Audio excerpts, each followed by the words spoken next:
अतीत का जंगल बहुत ऊंचे ऊंचे पेड़ों से बना हुआ था।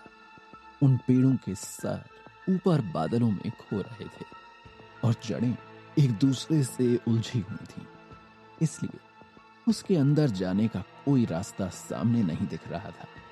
हड्डी राजा जीवन और कार्तिक को लेकर जंगल के सामने उतरा और कबूतर वाले रूप को बदलकर हड्डी राजा अपने कंकाल वाले रूप में वापस आ गया और फिर जंगल की ओर इशारा करते हुए बोला, देखो जी, ये है वो जगह जिसको कहते हैं अतीत का जंगल।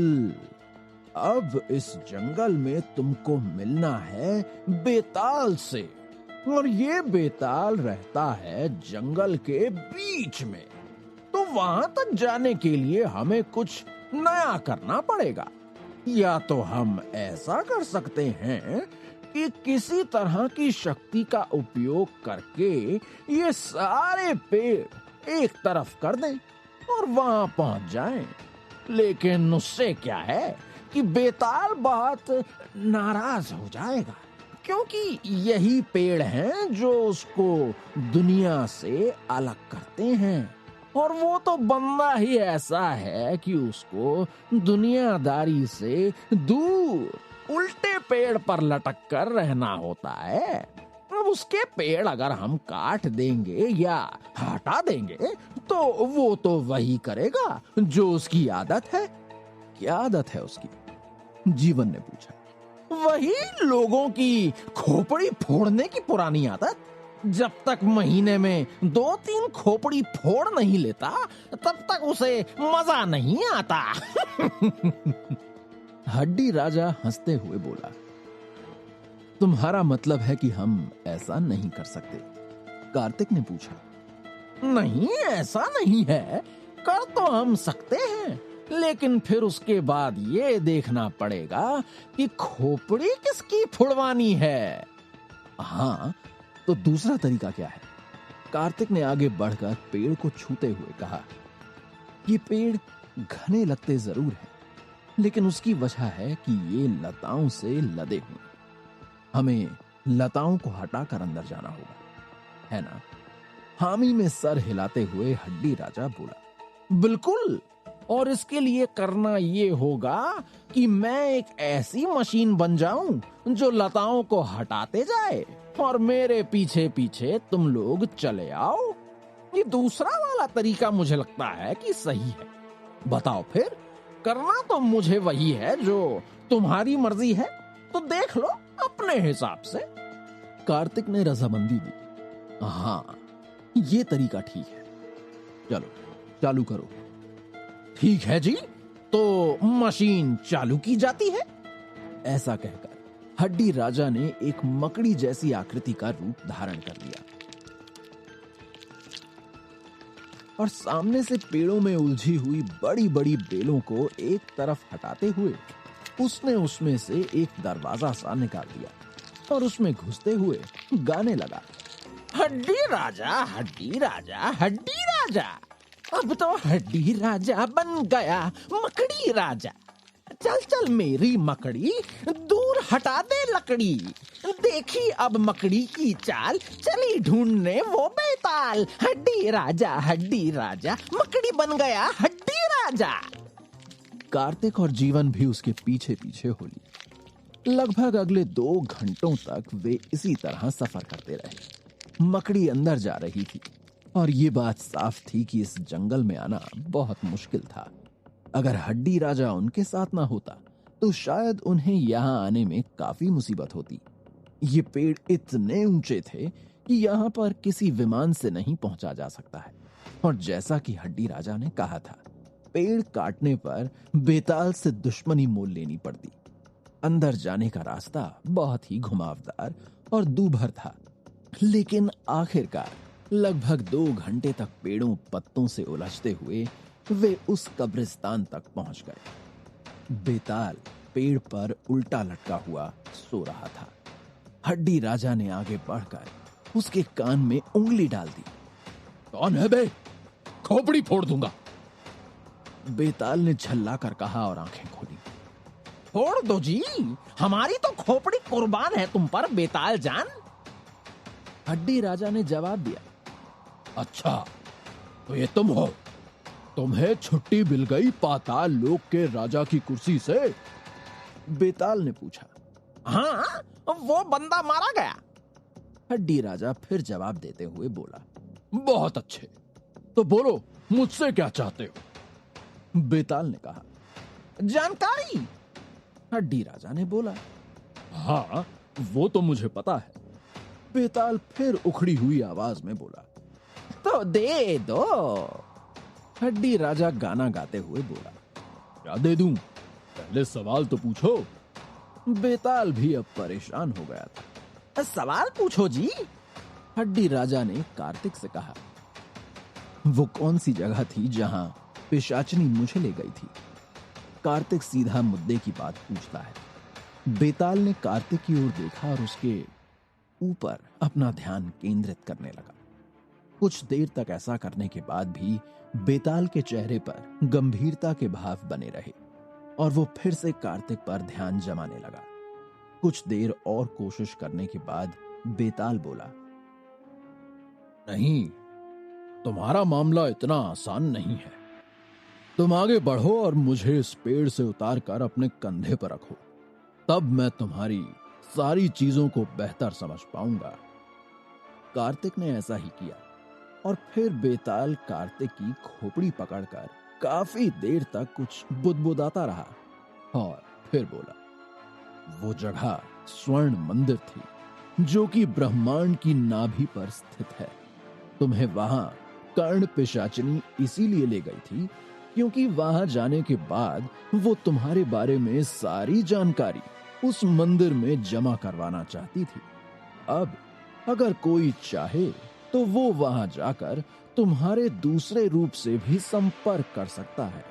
यानी कि अब तक तुम्हारे साथ जो कुछ भी हुआ है, तुम्हारे दिमाग में जो कुछ भी है, वो सारी जानकारियां वहां जमा हो गई हैं, जिससे कोई भी जाकर तुम्हारे उस रूप से बात कर सकता है और तुमसे उस टाइम तक की जानकारी मांग सकता है। लेकिन ये तो गलत बात है। आखिरकार पिशाचिनी मेरी इजाजत दिए बिना मेरे साथ ऐसा कैसे कर सकती है? कार्तिक चौंक गया था। वो कर्ण पिशाचिनी है। वो किसी से इजाजत नहीं मांगती। उसे जो सही लगता है कर लेती है। इसलिए इस चक्कर में मत पड़ो। उसने तुम्हारे साथ कुछ गलत नहीं किया है, बल्कि ये काम उसने तुम्हारे और तुम्हारे दोस्त के फायदे के लिए ही किया है। बेताल ने कार्तिक को बताया। और वहां जो मेरी मुलाकात जीवन के पिता तक्षक से हुई, वो क्यों हुई? कार्तिक ने आगे पूछा। क्योंकि राहु काल आ रहा है और अगर वो आ जाता है तो उसके लिए तुम्हें तक्षक की मदद की जरूरत पड़ सकती है। इसी तरह की चीज जो पिछली दुनिया में आई थी वो कलयुग था। इस दुनिया में कलयुग आने के पीछे तक्षक का बहुत बड़ा हाथ था, क्योंकि तक्षक ने ही राजा परीक्षित को काटकर इस संसार में आने का रास्ता कलयुग को दिया था। तो क्या मेरे पिता जिंदा हैं? जीवन ने पूछा। नहीं, उस रूप में जिंदा नहीं है जिस रूप में तुम जानते थे, लेकिन किसी ना किसी वक्त तुम्हारे पिता उस स्वर्ण मंदिर में जरूर गए थे और वहां उनका भी एक पुतला बना हुआ है। यानी कि उनके उस वक्त वहां जाने से पहले तक जो भी चीजें थी वो सब उनके सारी दिमाग की एक कॉपी के रूप में वहां पर है। वो तुम्हारे पिता के उसी दिन तक की जानकारी का बना हुआ एक पुतला है, लेकिन उसे वो सब पता है और वो हर बात महसूस कर सकता है जो उस वक्त तक तुम्हारे पिता कर सकते थे। जीवन ये बात सुनकर भावुक हो गया और यादों में डूबते हुए उसने कहा, अगर ऐसा है तो मुझे भी वहां जाना है और एक बार अपने पिता से मिलकर आना है। मेरे पास पूछने के लिए बहुत सी बातें हैं। हाँ, स्वाभाविक है कि तुम्हारे पास उनसे मिलने की इच्छा तो होगी, लेकिन तुम इस तरह जाकर सारे सवालों के जवाब नहीं पा सकते, क्योंकि वो असल में वो व्यक्ति नहीं बल्कि उसका एक रूप ही है। बेताल ने जीवन को समझाया। कार्तिक ने आगे बढ़कर अगला सवाल किया। विनाश हमारे युद्ध के बीच से अचानक कहां गायब हो गया था? बेताल बोला, ऐसा इसलिए हुआ कि उसे ब्रह्म राक्षस ने उठा लिया था, और ब्रह्म राक्षस फिलहाल पाप राज के साथ है, क्योंकि पाप राज विनाश और काल दानव के साथ काम करते हुए खुश नहीं था। वे दोनों उसे बात बात पर नीचा दिखा देते, इसलिए पाप राज ने आदमखोर गुफा में जाकर साधना की और ब्रह्म राक्षस को बुला लिया। जब ब्रह्म राक्षस का साथ पाप राज को मिल गया तो वो अपने आप में उतना ही शक्तिशाली हो गया जितना काल दानव और विनाश दोनों मिलकर होते। बल्कि सच तो ये है कि इससे पाप राज उन दोनों की मिली जुली ताकत से भी थोड़ा ज्यादा ही शक्तिशाली हो गया है। इसलिए उसने सबसे पहले ब्रह्म राक्षस को यही कहा कि सबसे पहले तो वो विनाश को अच्छे से एक सबक सिखाए, ताकि फिर कभी वो पाप राज को उस तरह से ना देखे जिस तरह से वो अब तक देखता रहा था। यही वजह है कि ब्रह्म राक्षस ने विनाश को उस लोक में होने वाली तुम्हारी लड़ाई के बीच से उठा लिया और उसके बाद वो उसे अपने साथ ले गया। तो तुम्हारा मतलब है कि ब्रह्म राक्षस कोई अच्छी शक्ति नहीं है और हमें उसका सामना करना होगा? कार्तिक ने पूछा। ये बात तो निर्भर करती है, क्योंकि ब्रह्म राक्षस अच्छा या बुरा नहीं है। वो फिलहाल पाप राज के साथ है, इसलिए उसकी शक्ति पाप का ही समर्थन करेगी। लेकिन अपने आप में वो इतना बुरा नहीं है। वो सिर्फ एक शक्ति है, जैसे कि ये हड्डी राजा है। बस अंतर ये है कि वो उच्च स्तर की और ब्रह्मलोक की शक्ति है। बेताल ने कहा। ये सुनकर हड्डी राजा नाराजगी दिखाते हुए बोला, हाँ, और मैं तो जैसे पान के टपरे पर बैठा हूं ना। बेताल ने हड्डी राजा से कहा, बुरा मत मानो भाई, वो ब्रह्म राक्षस है, तुम भी कुछ कम नहीं हो। लेकिन हम लोग ब्रह्मलोक के स्तर पर नहीं हैं तो नहीं है। जो सच है उसे तो मानना ही पड़ता है। इस कार्तिक के पास भी नरसिंह शक्ति है और इसने वामन स्तर तक की ऊर्जा जुटा रखी है, लेकिन इसके पास भी अभी ब्रह्मलोक की शक्ति नहीं है। हड्डी राजा बेपरवाही दिखाते हुए बोला, हाँ, देख लेंगे, इस बार हम ब्रह्मलोक का स्तर भी देख लेंगे। हड्डी राजा, तुम थोड़ा शांत रहोगे? मुझे अपने सवालों के जवाब जान लेने दो, उसके बाद तुम लोग आपस में जितनी मस्ती करना चाहो कर लेना। कार्तिक ने हड्डी राजा से कहा, मुझे महादेवी की शक्ति के बारे में बताओ। कार्तिक ने बेताल से पूछा, और ये सवाल सुनते ही जीवन को थोड़ा असहज महसूस होने लगा। जीवन ने कार्तिक से कहा, महादेवी के बारे में तो तुम्हें मैं ही बता सकता हूं। हाँ, लेकिन अगर इससे जानकारी मिल जाए तो मुझे नहीं लगता कि उसमें कुछ बुराई है। कार्तिक ने कहा, हाँ, ऐसा कुछ नहीं है, पर बात यह है कि उसकी शक्तियों और उसके अतीत से नाग लोग और हमारे कुछ लोगों की कहानी गहराई से जुड़ी हुई है। जीवन ने कहा।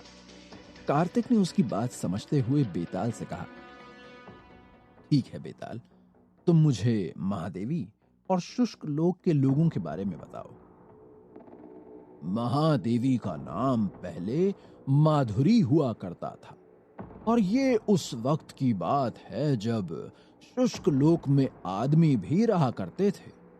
लेकिन अब वहां कोई भी आदमी नहीं है, क्योंकि वे सारे आदमी उस लड़ाई में मारे गए जिसकी वजह से नागलोक और शुष्क लोक दोनों के बीच में आज भी गहरी कड़वाहट है। इसका गहरा संबंध जीवन की जिंदगी से भी जुड़ा हुआ है। अब अगर तुम चाहो तो मैं जीवन की वो सारी बात बता सकता हूं, लेकिन जीवन यहीं खड़ा है तो शायद उसे अच्छा ना लगे। बेताल ने कहा। कार्तिक ने जीवन की ओर देखा और कहा, क्या तुम्हें वो सारी कहानी इसके मुंह से सुनना ठीक लगेगा? जीवन के चेहरे पर थोड़े असहज भाव थे और उसके असमंजस के भाव कार्तिक ने पढ़ लिए। उसने बेताल की तरफ मुंह करके कहा, तुम मुझे सिर्फ इतना बताओ जो उस कहानी का सार है, बाकी की बात मैं जीवन से खुद ही कर लूंगा। जीवन के व्यक्तिगत मामले के बारे में तुम्हें बताने की जरूरत नहीं है। और फिर बेताल ने उसे उस कहानी के बारे में बताया जिसमें महादेवी के पिता केशव नागमणि को हासिल करने की कोशिश में दोनों लोगों के बीच जंग की वजह बन गए थे। क्यों हुई थी वो जंग और कैसे शुष्क लोक से सारे आदमी खत्म हो गए थे, जानने के लिए सुनते रहिए कैप्टन कार्तिक की कहानी का अगला एपिसोड सिर्फ पॉकेट एफएम पर।